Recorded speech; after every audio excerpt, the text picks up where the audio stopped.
दादी की अनोखी सीख। सीमा विद्यालय से आते ही दादी के कमरे में गई, हाथ में टॉफ़ी लेकर। दादी को बहुत पसंद थी टॉफ़ियाँ। घर पर कुछ भी मीठा खाने से मनाही थी।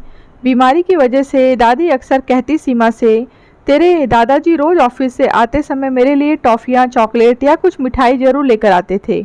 हंसकर कहते भी थे कि तुम बड़ी नहीं हुई अब तक।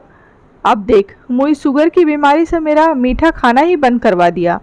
तेरी माँ मना करती तो है पर मेरे ही अच्छे के लिए। बीमार होकर मुसीबत ही बढ़ाऊंगी। और क्या तू ये रोज़ रोज़ खुद को मिली हुई टॉफ़ी मुझे खिलाती है? शुगर बढ़ गया और घर वालों को पता चल गया तो तेरी खैर नहीं। किसी अबोध बाला की तरह दादी सीमा को झूठी डांट पिलाती। फिर दोनों आधी आधी टॉफ़ी खाते। सीमा बहुत छोटी थी कि केजी में पढ़ती थी, दादी के पास चिपकी रहती थी। मंगला को यह बिल्कुल भी पसंद नहीं था। माँ थी आखिर, बेटी पूरा समय दादी के साथ बिताएगी तो पढ़ेगी कब? बस सारा दिन सास को खरी खोटी सुनाती रहती थी। यद्यपि सबके सामने बड़ा शालीन व्यवहार था उसका सास के प्रति। 2 दिन पहले ही दादी बगीचे में गिर गई। पैर की हड्डी टूटी थी, ऑपरेशन हुआ। अस्पताल से आते ही सुधीर, सीमा के पिता, ने कहा 1-2 बार एक व्हील चेयर खरीदने के लिए। मंगला ने साफ मना कर दिया था, यह कहकर कि अब इस उम्र में कहाँ जाना है उनको। इतना महंगा व्हील चेयर लेने की कोई ज़रूरत नहीं।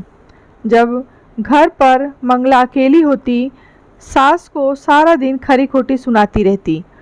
इस उम्र में क्या ज़रूरत थी बगीचे में जाने की?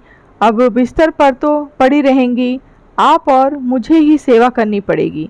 बेटा और नातिन तो नहीं आएंगे करने।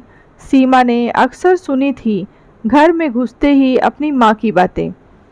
दादी से पूछ ही लिया एक दिन, अच्छा दादी, तुमने तो मेरी बहुत सेवा की है बचपन से, तुम तो कभी गुस्सा नहीं करती थी, फिर माँ क्यों गुस्सा करती है तुम पर? तुम डांटती क्यों नहीं? दादी अपनी लाडो को माँ के खिलाफ जाना कैसे सिखाती? बच्ची के बालमन में माँ के लिए उठ रहे विद्रोह को बड़े जतन से दबाते हुए कहती, गुड्डो, मैंने तेरी सेवा की है, तेरी माँ की तो नहीं की है ना? वो बेचारी सारा दिन दौड़ती रहती है, काम काज लेकर मेरी सेवा करना उसके लिए कितना मुश्किल होता होगा। फिर भी बेचारी कर तो रही है। तकलीफ़ होती है जब उसे तो थोड़ा डांट देती लेती है मुझे। माँ हूँ ना उसकी, तू जब बड़ी होना तब देखूँगी कितना करती है मेरी सेवा। नौकरी करेगी ना जब तू, तब लाना मेरे लिए व्हील चेयर, मुझे बिठाकर घुमाएगी तब तू। बोलते बोलते दादी की आंखों में छलके आंसू को देख सकती थी सीमा। अगले दिन मंगला पार्षद चुनाव में प्रत्याशी होने के नाते प्रचार पर गई थी। सुबह से शाम होने को आई, अब तक सीमा का कोई पता नहीं। स्कूल तो 3 बजे ख़त्म हो जाता है, फिर क्यों नहीं पहुंची घर? सोचते सोचते दादी ने अपने बेटे को भी फ़ोन पर सूचित कर दिया। वह भी स्कूल जाकर ढूंढने में लग गया। 6 बजे शाम मंगला अपने साथ सीमा का हाथ पकड़कर खींचती हुई आई और चिल्लाने लगी, इसीलिए मना करती हूँ आपको, इसका दिमाग मत खाया करो। आज पता है पार्टी ऑफिस के बाहर खड़ी थी। क्यों रे, तुझे अभी से चुनाव लड़ना है क्या? सीमा चुप थी एकदम, दादी की ओर देख रही थी। दादी असहाय नेत्रों से नातिन की आंखों में प्रेम की सरलता देखकर रो पड़ी। झूठ मूठ की डांट सुनाई सीमा को कि आज के बाद कभी बाहर नहीं जाएगी बिना बताए। अगले दिन मंगला जिस जगह प्रचार करने गई वह सीमा के विद्यालय के पास ही थी। मंगला ने सोचा कि जाकर पता कर लें सीमा की पढ़ाई के बारे में। विद्यालय जाने पर पता चला कि आज तो सीमा आई ही नहीं विद्यालय। मंगला के होश उड़ गए। ये रोज़ रोज़ बेटी आजकल कहाँ भटकने लगी? क्या चल रहा है उसके दिमाग में?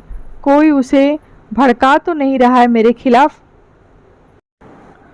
शाम को घर जाकर देखती हूँ। आज दोनों नातिन और दादी को समझ क्या रखा है मुझे। सीमा के भी पंख निकल आए हैं बहुत। तभी फ़ोन की घंटी बजी और मंगला ने हेलो बोला ही था कि चिल्लाने लगी।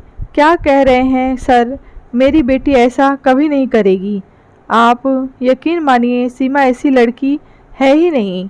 घर आकर तो मंगला का आज पारा 7वें आसमान पर था। पति और सास को बेटी का कारनामा बताया। सीमा पार्टी ऑफिस में गई थी यह पता लगाने की प्रचार में जो गरीबों की चीज़ें वितरित की जाती हैं उनमें क्या क्या दिया जाएगा। महामंत्री से ही सीधे कह आई है तुम्हारी बेटी की अंकल व्हीलचेयर दिलवा दीजिए ना। एक में अपनी गुल्लक तोड़कर कुछ पैसे ही जमा कर पाई। दादी के लिए व्हीलचेयर खरीद नहीं सकती मैं। पूरा घर शांत हो गया था। दादी को तो विश्वास ही नहीं हो पा रहा था कि छोटी सी सीमा यह भी कर सकती है। तभी पार्टी के महामंत्री अंदर दाखिल हुए। अपने कुछ कार्यकर्ताओं के साथ मंगला को सामग्री वितरित करने की जिम्मेदारी दी जा रही थी यही बताने आए थे। अगले दिन सामान्य रूप से मंगला साड़ी कंबल चादरें जाते बरसाती वितरित करती हुई खुद को चुनाव में जितवाने की अपील भी कर रही थी। लाइन में आगे उसे सीमा खड़ी दिखाई दी। मंगला की कांटों से को तो खून नहीं। झट से बेटी को खींचकर पूछा क्या कर रही हो तू यहाँ गरीबों की लाइन में खड़ी होकर। कोई देखेगा तो क्या कहेगा। सीमा ने सादगी से कहा हम भी तो गरीब ही हैं ना माँ, तभी तो दादी के लिए व्हीलचेयर नहीं खरीद पा रहे हैं। सारा दिन तुम मुझे खरी खोटी सुनाती रहती हो। मैं करूंगी उनके व्हीलचेयर के इंतजाम। तभी पार्टी के महामंत्री ने एक व्हीलचेयर लाकर सीमा को दे दिया और कहा जाओ बेटा अपनी दादी को इसमें बिठाना और खूब घुमाना मजे से।